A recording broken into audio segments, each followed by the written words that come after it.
Well, hello, everybody. Thanks for joining us this evening. I see some students and parents, and I hope everyone is having a wonderful Tuesday evening. My name is Dr. Brian Zader, and I am the interim department head here at Texas A&M Commerce. And kind of my role is to help facilitate and oversee all the different areas that we have here at A&M Commerce.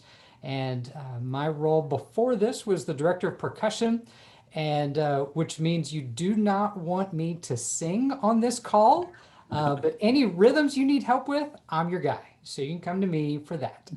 So again, I want to welcome all of you to our A&M-Commerce Music Department Vocal Division information session. We are thrilled to have you, the students and parents attending. First off, we hope that everyone is staying safe and healthy, and you are also having a great year on top of everything that's going on. As we move into this next phase of your college search, we want you to know that we're here to help make this process as smooth as possible for each and every one of you.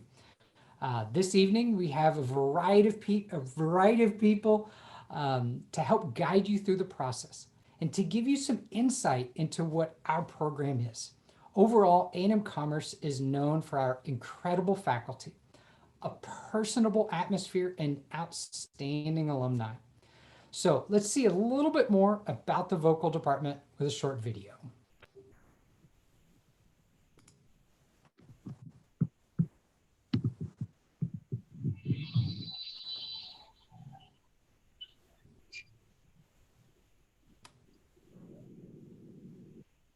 Performance.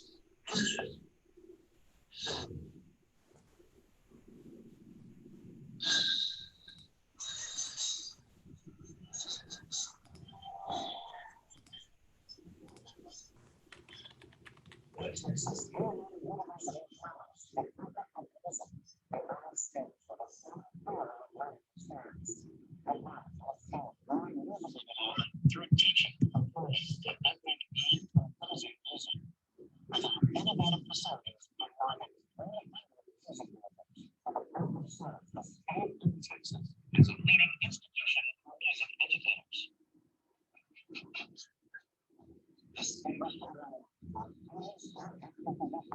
performers and educators throughout the United States, and many of our faculty, artists, and teachers are members of the Dallas Symphony, Dallas Opera Orchestra, Dallas Bands, Dallas Fabulous Shows, of us for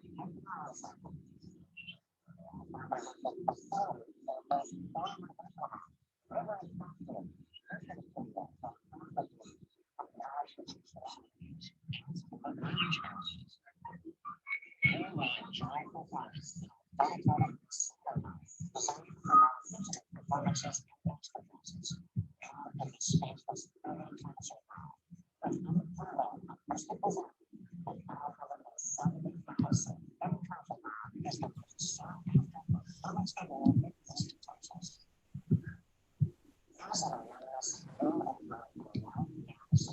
So we're gonna stop the video here for a sec. There's something happening with the sound. I don't think we could hear the sound quite right on that one. So Dr. Hooper, do you want to try that again, or do you want to move on to the next part? Well, let's try it again. I think I got it. Maybe if I open it.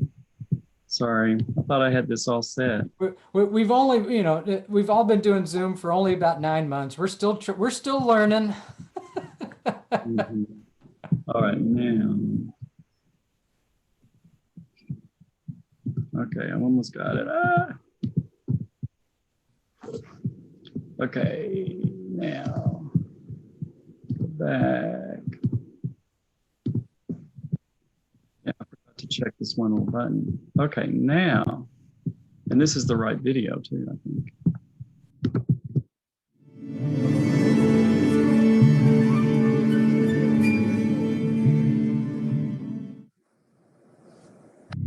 Performance, passion, pride.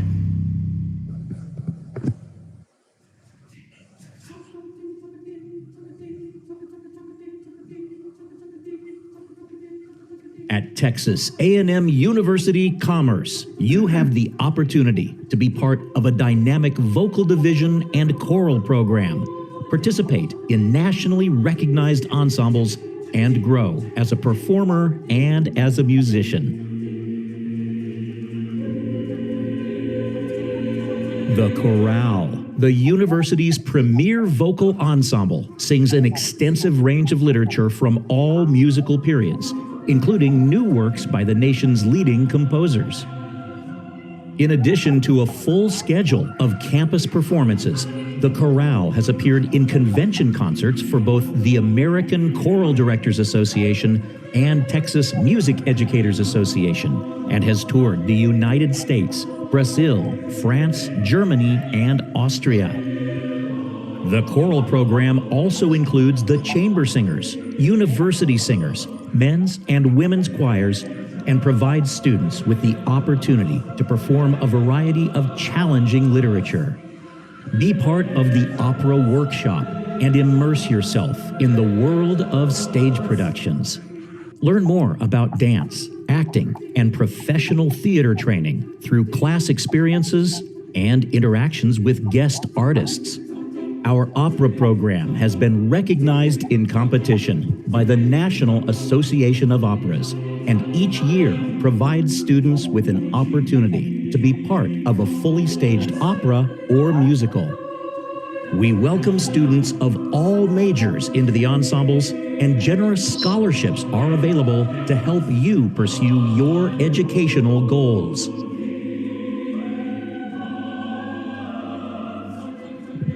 Join us and be part of the tradition of excellence that is the Texas A&M Commerce Choirs.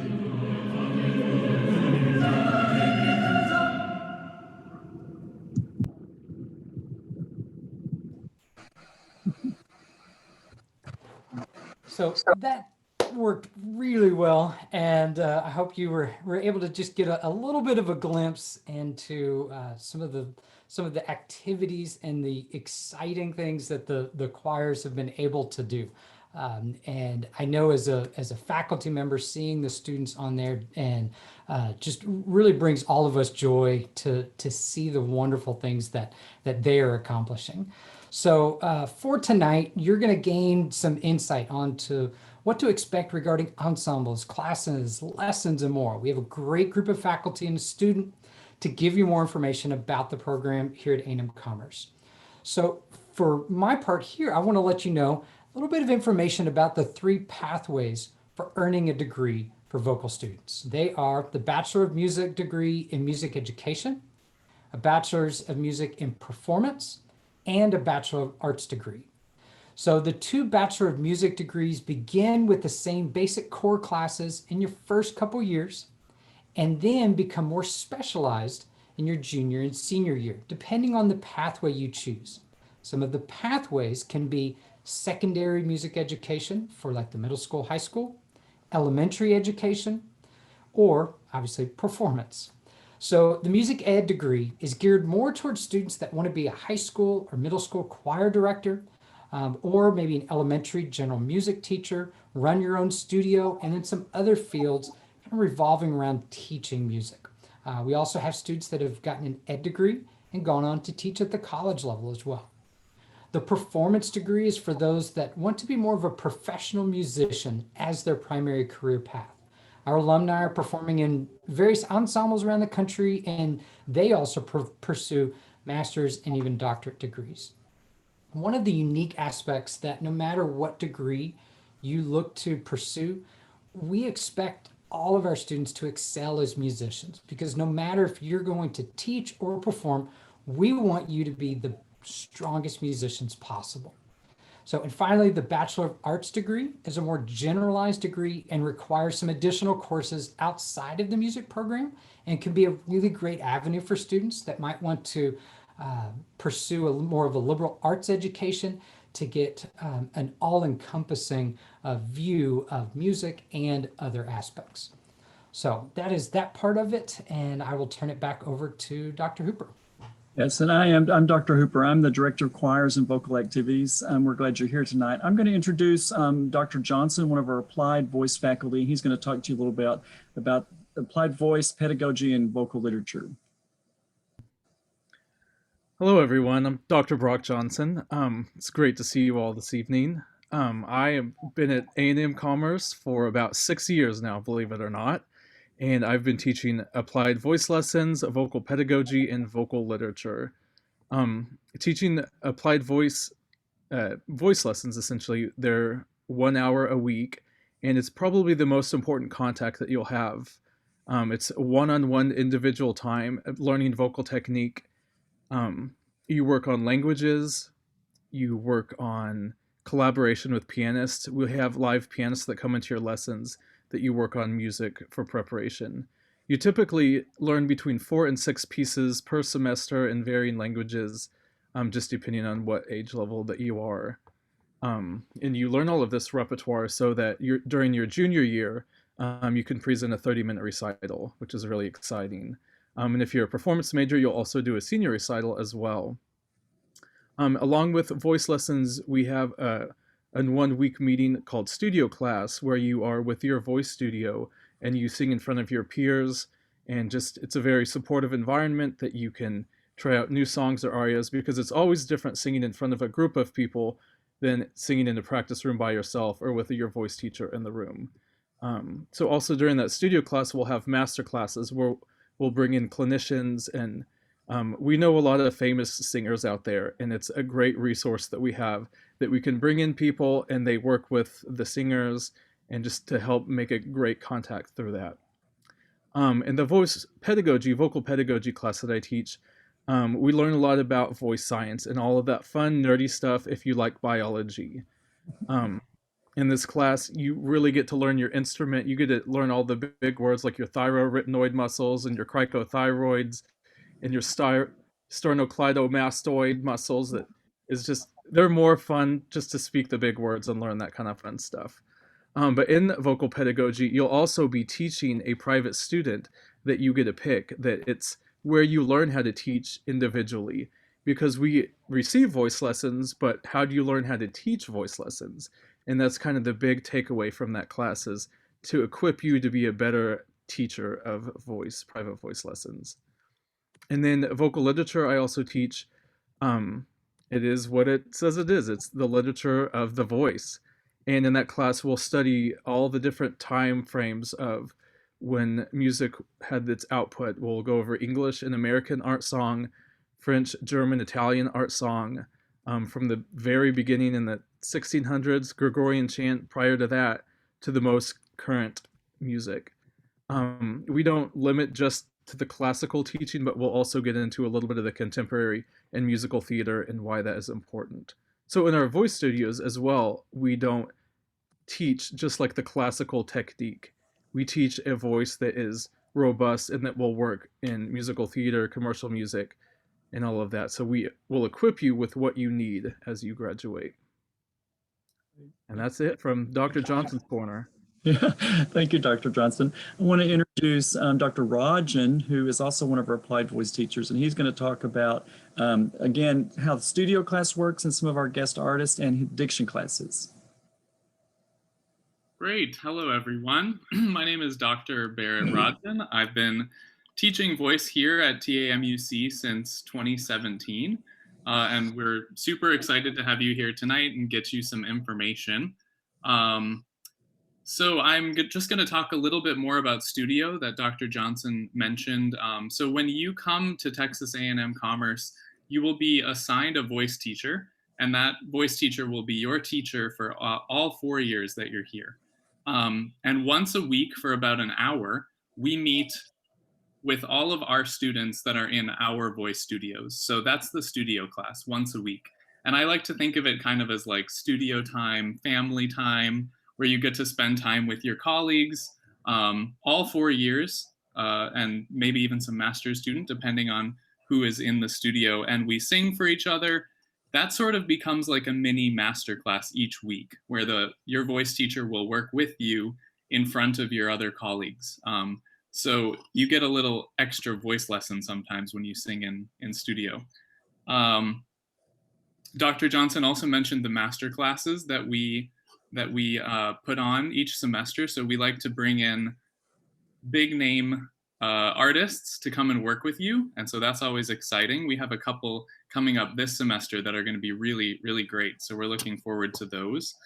And then the other thing that I teach here, I also teach the diction courses. So what those are, the diction courses are where you learn the skills that you need to sing in all 4 of the primary languages. And so we offer courses in English diction, Italian, French, and German.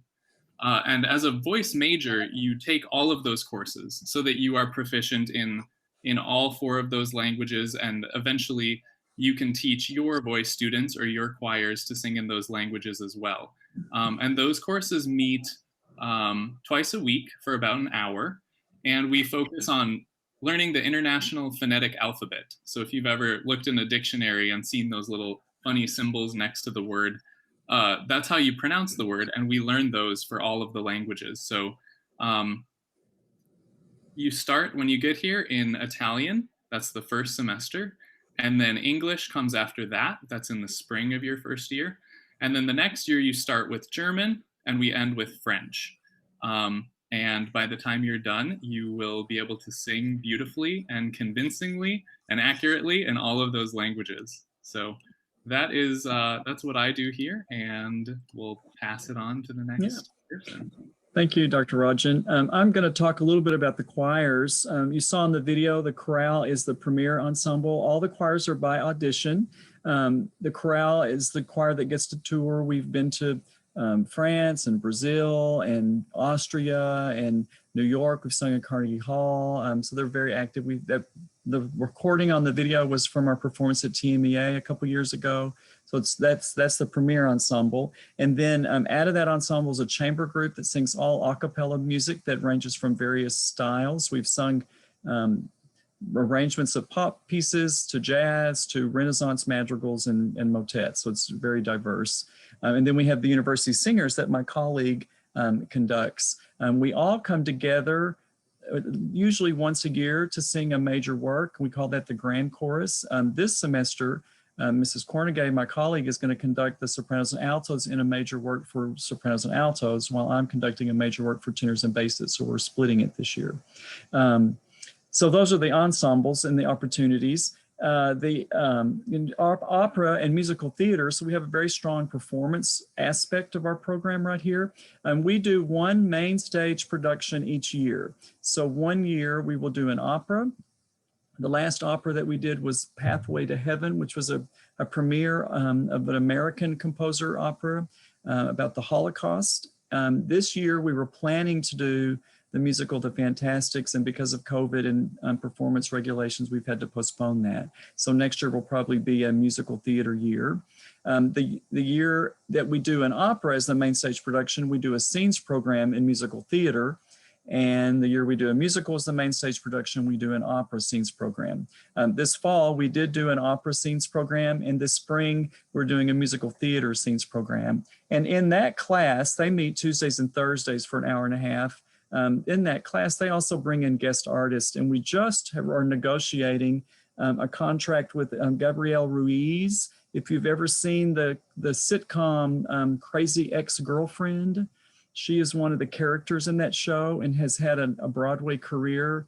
She was actually in the production of In the Heights by Lin-Manuel Miranda. He saw her do the show and recommended her to the casting director for Crazy Ex-Girlfriend. So she's going to do a Zoom meeting, and we're going to have about 4 or 5 of our students actually do an audition for her. They're going to submit their headshot and their resume and sing their pieces, and she's going to give them a real critique on how that would have been perceived. So that class will help you develop the skills as a performer, but also give you stage experience. I want to introduce you to Dr. Bazone. She's the head of our theory area, and she's going to talk a little bit about how our music theory classes work. Hello, my name is Judy Bazone, and I am head of music theory and ear training here. Your music theory classes are one of the core classes that you'll take throughout your first 2 years here. There are 4 semesters of music theory classes and ear training classes that accompany your theory classes. So you would take Theory 1 and Ear Training 1, Theory 2 and Ear Training 2, Theory 3, Ear Training 3, Theory 4, Ear Training 4. So these 2 classes make up, what will become your academic understanding of music and how to analyze the music.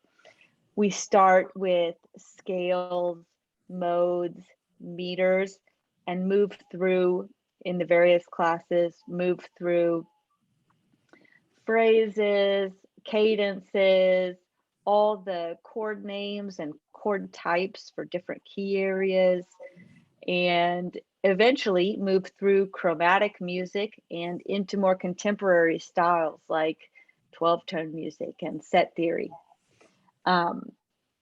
These 2 classes work together to help create a really strong foundation for your musicianship and your understanding of what's happening in the music and the ability to tell your students from the conductor's podium what is in this music in terms of the chords and the rhythms and the melody notes, things like that.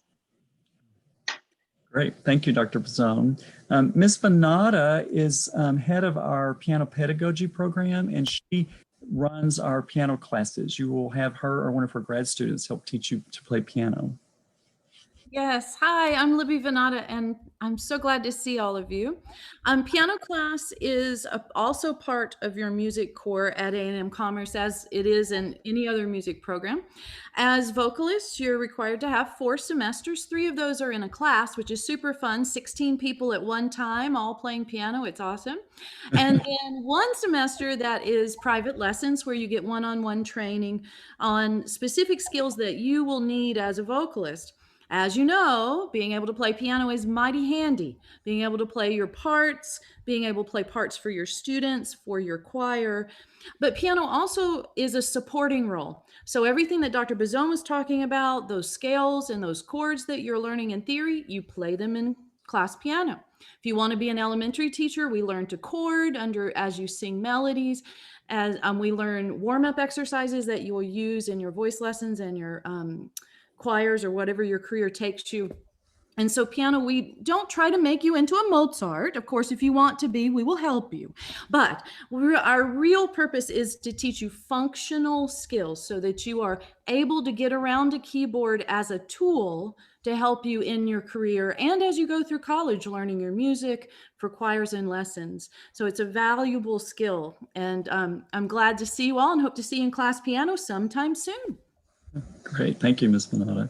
And Mrs. Meek is in charge of our elementary music classes and oversees our student teaching placements. So Mrs. Meek has a PowerPoint.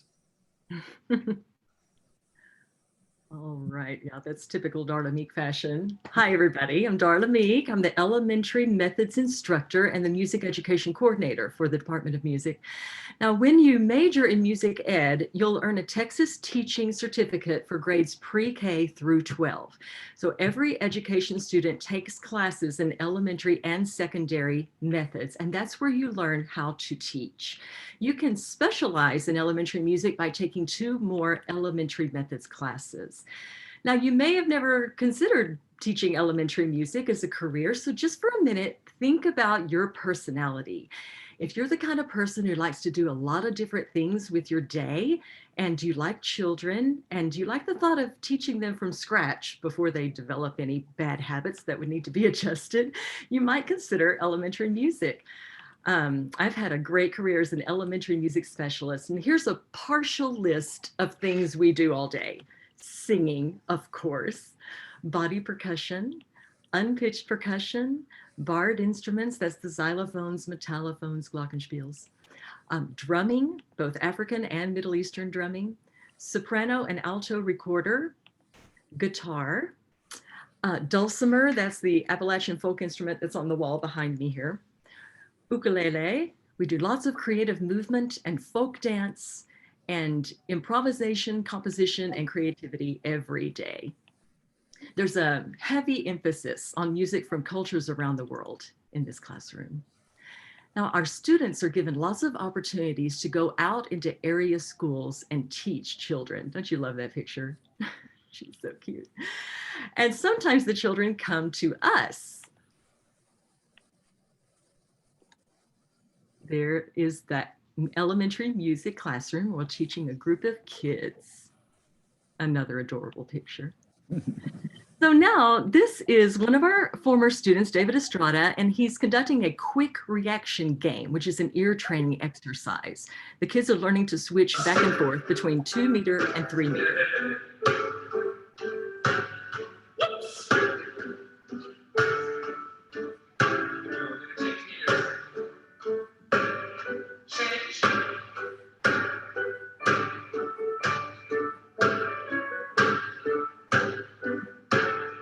Real brain twister there. Okay, and this is Will Carpenter, and he's teaching a folk song from Trinidad and Tobago. Here we go.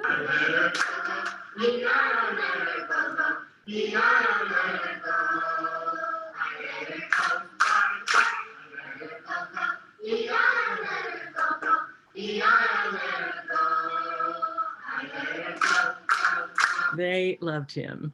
And finally, this is a group of children learning their very first chord on a ukulele.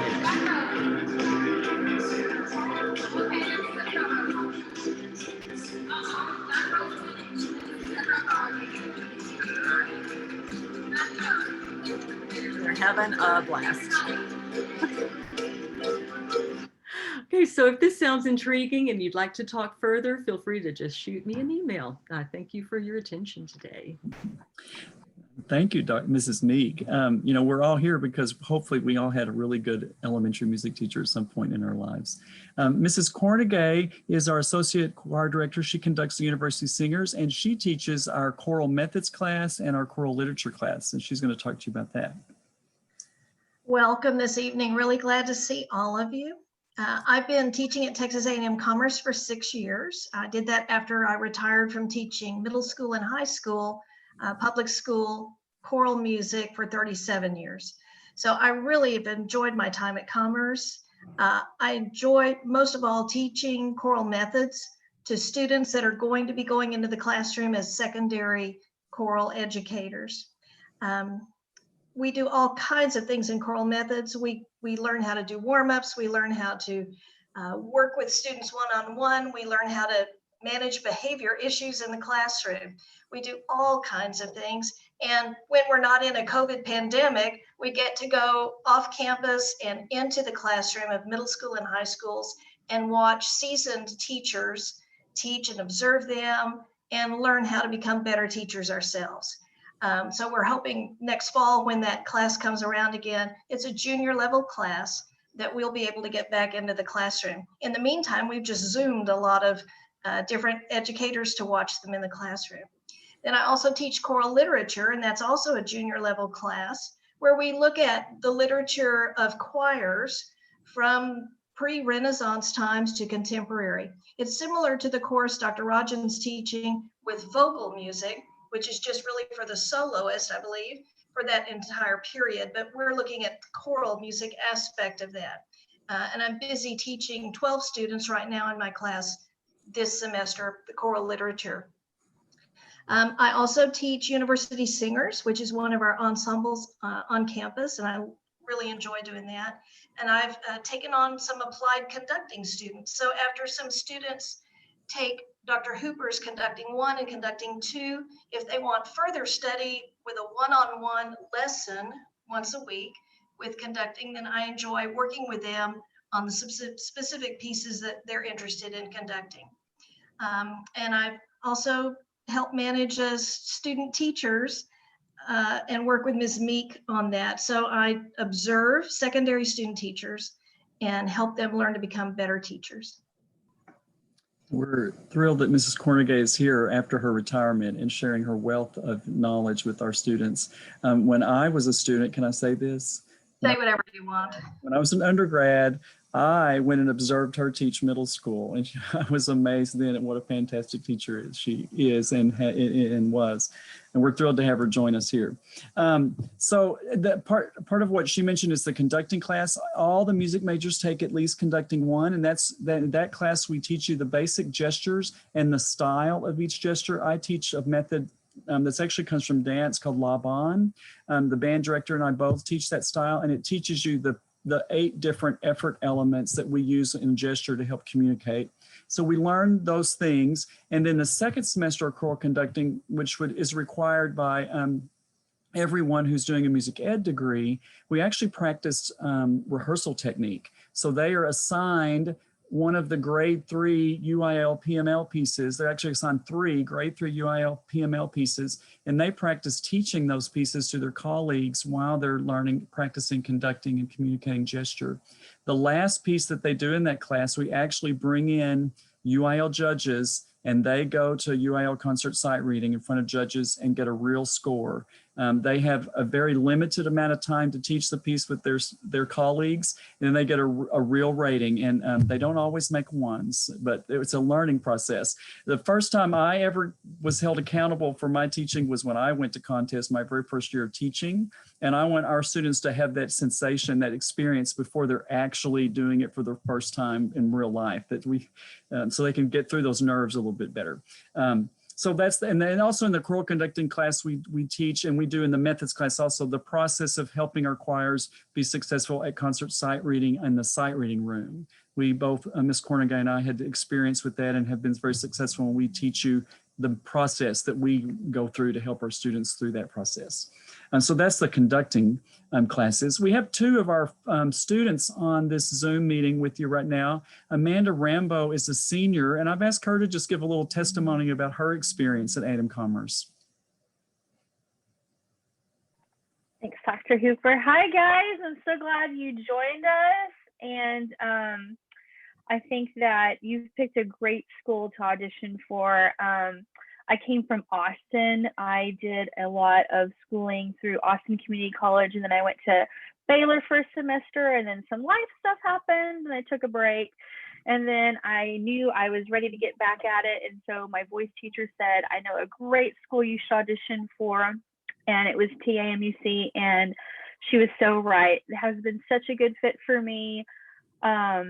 Like, I really feel like I have come and I am living my best life. It is fantastic. It's been a huge blessing. The faculty here cares about you. And I think that's what hits home to me about what sets the school apart.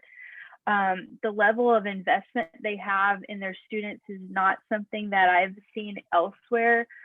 Dr. Hooper has actually taken my homework out of my hands and said, let me take a look at that. I mean, that's how much he cares about all of us. And all the faculty is great.